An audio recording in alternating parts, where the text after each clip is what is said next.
Hi പ്രിയപ്പെട്ടവരെ, നമസ്കാരം. Cinema കാഴ്ചയിലേക്ക് എല്ലാവർക്കും സ്വാഗതം. നമ്മൾ വീണ്ടും ലാലേട്ടൻ്റെ തുടരും സിനിമ 5-ാം ദിവസത്തിലേക്കാണ്.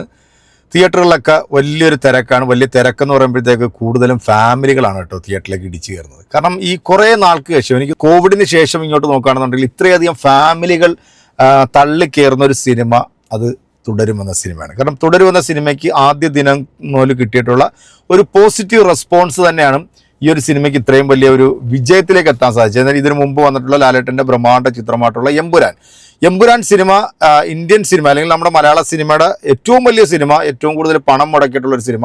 അതിലൊരു കളക്ഷൻ റിപ്പോർട്ടും കാര്യങ്ങളൊക്കെ ഇപ്പോഴും നമ്മുടെ മറുത എന്ന് പറയുന്ന ഒരു ചാനലിനകത്ത് ഇന്നലെ ഞാൻ കണ്ടിരുന്നു. അതിനെക്കുറിച്ചൊരു റിയാക്ഷൻ വീഡിയോ ഞാൻ ചെയ്യണം എന്ന് വിചാരിച്ചു. എന്തായാലും ഈ കൂട്ടത്തിൽ നമുക്കതങ്ങ് പറഞ്ഞു പോവാം.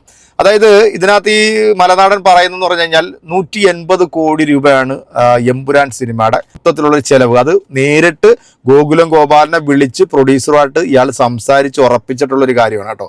അതാണ് ഞാനിപ്പോൾ ഈ പറയുന്നത്. അതിൻ്റെ വീഡിയോ ഉണ്ട്. നിങ്ങൾക്ക് ആർക്കെങ്കിലും കാണണമെന്നുണ്ടെങ്കിൽ അയാളുടെ തന്നെ യൂട്യൂബിൽ പോയി നോക്കിക്കഴിഞ്ഞാൽ നിങ്ങൾക്ക് ആ വീഡിയോ കാണാൻ പറ്റും. അപ്പം അതിനകത്ത് എമ്പുരാന് 180 കോടിയോളം രൂപ ചെലവ്, ബാക്കിയുള്ള മറ്റതും മറിച്ചതിലൊക്കെ കൂട്ടി ഏതാണ്ട് 200 കോടിക്ക് അടുത്താണ് അതിൻ്റെ ഒരു ചെലവ് വരുന്നത്. പക്ഷെ തിയേറ്ററിൽ നിന്നും ഈ സിനിമയ്ക്ക് അത്രയും കിട്ടിയിട്ടില്ല. സിനിമ വലിയൊരു പരാജയമാണ് എന്നാണ് ആ ഒരു വീഡിയോയിൽ പറയുന്നത്. ശരിക്കും ഈ എമ്പുരാൻ സിനിമ തിയേറ്റർ റിലീസ് ചെയ്തപ്പോഴത്തേക്ക് ആദ്യ ദിനത്തെ കളക്ഷനും അതിനുശേഷം വന്നിട്ടുള്ള വിവാദങ്ങളും ഒക്കെ നമുക്ക് അറിയാം.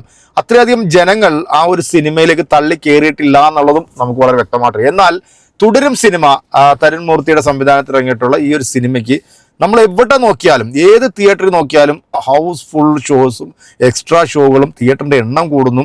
വേറൊരു സിനിമ ഇല്ല എന്നും കൂടെ നമ്മൾ മനസ്സിലാക്കണം. ഇനിയിപ്പോൾ ഈ ആഴ്ച ഒന്നും ഒരു റിലീസോ ഒന്നുമില്ല. ഇനിയിപ്പം അടുത്ത മാസം 4-ാം തീയതി 5-ാം തീയതി ഒക്കെ ആകുമ്പോഴേ സിനിമ റിലീസുള്ളൂ. അപ്പോൾ ഇതിനേക്കാട്ട് കൂടുതൽ കളക്ഷനിലേക്ക് പോകുമെന്നുള്ളത് നമുക്കറിയാം. എന്തായാലും നമുക്ക് ഈ സിനിമയുമായി ബന്ധപ്പെട്ടുള്ള ഫസ്റ്റ് ഡേ കളക്ഷൻ, അതായത് തുടരും സിനിമയുടെ ഫസ്റ്റ് ഡേ കേരളത്തിൽ നിന്ന് മാത്രം നേടിയിരിക്കുന്നത് 5,25,00,000 രൂപയാണ്.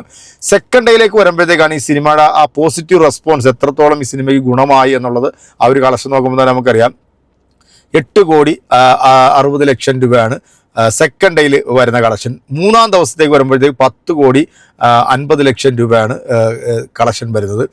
4-ാം ദിവസം നോക്കുമ്പോഴത്തേക്ക് 7,15,00,000 രൂപ. അങ്ങനെ ടോട്ടൽ നമ്മൾ കേരളത്തിൽ നോക്കുകയാണെന്നുണ്ടെങ്കിൽ ഈ സിനിമയ്ക്ക് 4 ദിവസം കൊണ്ട് കേരള ബോക്സ് ഓഫീസിൽ നിന്ന് മാത്രം നേടിയിരിക്കുന്നത് 31,50,00,000 രൂപയാണ്. വലിയ കളക്ഷനാണ്. കാരണം കേരളത്തിൽ നിന്ന് മാത്രമാണ് കേട്ടോ. ബാക്കി പിന്നെ ഇന്ത്യക്ക് പുറത്തും വേൾഡ് വൈഡ് എല്ലാം കൂടെ മൊത്തം നോക്കുകയാണെന്നുണ്ടെങ്കിൽ സിനിമ 70 CR എത്തിയിരിക്കുന്നതാണ് കളക്ഷൻ ട്രാക്കേഴ്സുകൾ പുറത്തുവിടുന്ന ഒരു റിപ്പോർട്ട്. ശരിക്കും ഞാൻ ഈ എമ്പുരാൻ സിനിമ വന്ന സമയത്ത് ഞാനൊരു റിവ്യൂ ചെയ്തിട്ടുണ്ടായിരുന്നു. കാരണം ഈ സിനിമയ്ക്ക് ഇവർ പറയുന്ന പോലെ 325 കോടിയൊന്നും കളക്ഷൻ ഇല്ല എന്ന രീതിയിൽ നമ്മൾ ചെയ്തിട്ടുള്ളതും ബേസിക്കലാണ് നമ്മൾ പറഞ്ഞത്. എന്തായാലും എൻ്റെ ഒരുപാട് സുഹൃത്തുക്കൾ, നിങ്ങൾക്കറിയാം ഞാനൊരു കട്ട മമ്മൂട്ടി ആരാധകനാണെന്നുള്ളത് നിങ്ങൾക്ക് എല്ലാവർക്കും വളരെ വ്യക്തമായിട്ട് അറിയാം. പക്ഷേ ഞാൻ ഈ സിനിമ കണ്ടിറങ്ങി ഞാൻ എൻ്റെ റിവ്യൂ പറഞ്ഞതിന് ശേഷം പേഴ്സണലായിട്ട് എന്നെ ഒരുപാട് ആൾക്കാർ വിളിക്കും ഈ സിനിമയുടെ അഭിപ്രായം ചോദിക്കാൻ വേണ്ടി. മമ്മൂട്ടിയുടെ ആരാധകരാണ് കൂടുതലും. എന്നെ വിളിച്ച് ചോദിച്ചവരുടെ അടുത്തൊക്കെ ഞാൻ പറഞ്ഞു എനിക്ക് സിനിമ ഭയങ്കരമായിട്ട് ഇഷ്ടപ്പെട്ടു.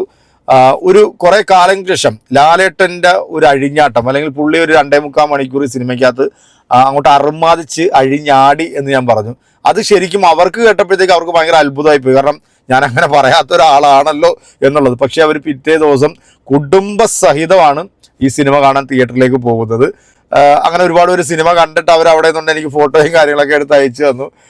ഞങ്ങൾ നീ പറഞ്ഞ അനുസരിച്ച് ഞങ്ങൾ പോയി പടം കണ്ടു കഴിഞ്ഞപ്പോൾ ഞങ്ങൾക്ക് ഒരുപാട് സന്തോഷം, ഒരുപാട് ഇഷ്ടം തോന്നി. കാരണം എന്താണ് ലാലേട്ടനിൽ നിന്ന് പ്രതീക്ഷ, അല്ലെങ്കിൽ ഏതൊരു ലാലേട്ടനാണോ കാണാൻ കാത്തിരുന്നത് ആ ഒരു മനുഷ്യനെ ഞങ്ങൾക്ക് സ്ക്രീനിൽ കാണാൻ സാധിച്ചു. നല്ല സിനിമ എന്നുള്ളൊരു അഭിപ്രായം പറഞ്ഞു. ഇന്നലെയും തിയേറ്ററുകളിൽ നല്ല തിരക്കാണ് സിനിമ. എന്തായാലും ഈ ഒരു സിനിമ ഈ ഒരു കളക്ഷൻ റിപ്പോർട്ട് നോക്കുകയാണെന്നുണ്ടെങ്കിൽ ഈ ഒരു രീതിയിലാണ് പോകുന്നുണ്ടെങ്കിൽ ഉറപ്പായിട്ടും 100 കോടിക്ക് മേളിൽ ഈ സിനിമ കളക്ട് ചെയ്യുമെന്നുള്ള കാര്യത്തിൽ നോ ഡൗട്ട്. കേരളത്തിൽ നിന്ന് മാത്രം തന്നെ ഒരു 50 കോടിക്ക് മുകളിൽ ഈ സിനിമ കളക്ട് ചെയ്യുമെന്നുള്ളതാണ് ഇപ്പോഴത്തെ ഈ സിനിമയുടെ ഒരു റെസ്പോൺസ് അനുസരിച്ച് നമുക്ക് തോന്നുന്നത്. എന്തായാലും എമ്പുരാൻ സിനിമയുടെ കളക്ഷൻ റിപ്പോർട്ടുമായി ബന്ധപ്പെട്ടിട്ട് ഈ മലം നാടൻ നടത്തിയിരിക്കുന്ന ആ ഒരു റിവ്യൂ അതെൻ്റെ പ്രിയപ്പെട്ട ലാലേട്ടൻ ഫാൻസുകാരെ നിങ്ങളെല്ലാവരും ഒന്ന് പോയി കാണണം. കാരണം ഞാനത് പറഞ്ഞപ്പോഴത്തേക്ക് എന്നെ തെറി വിളിച്ചിട്ടുള്ള കുറേ ആൾക്കാരുണ്ട്. അപ്പോൾ അത് കണ്ടിട്ട് നിങ്ങൾക്ക് എന്താണോ തോന്നുന്നത്, ഗോകുലം ഗോപാലിനെ നേരിട്ട് വിളിച്ച് ബോധ്യപ്പെട്ടു എന്നാണ് പുള്ളി അതിനകത്ത് പറയുന്നത്.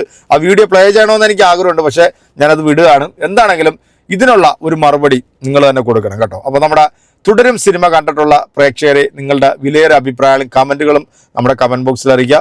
പുതിയ പുതിയ സിനിമാ വിശേഷങ്ങളൊക്കെ ആയിട്ട് വീണ്ടും നമ്മൾ ഒരിക്കൽ കൂടി കാണുന്നതായിരിക്കും. അതുവരേക്കും എല്ലാവർക്കും